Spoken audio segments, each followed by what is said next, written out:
Ya, uJesu inkosi umsindisi wezimpilo zethu.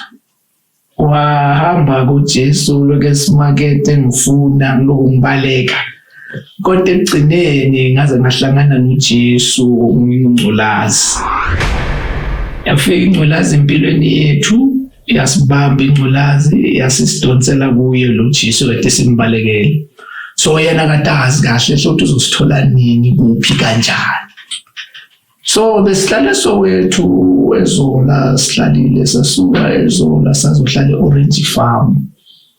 Hleleni we-Orange Farm ke nabo la sidla khona ke lengculazi, idla igazi lethu. Kwaze wafika isikhathi sokuthi umama ahambe kunenkonzo ye-open air beyenziwe eduze nalapho esihlala ngakhona, wasuyamukela lo Jesu.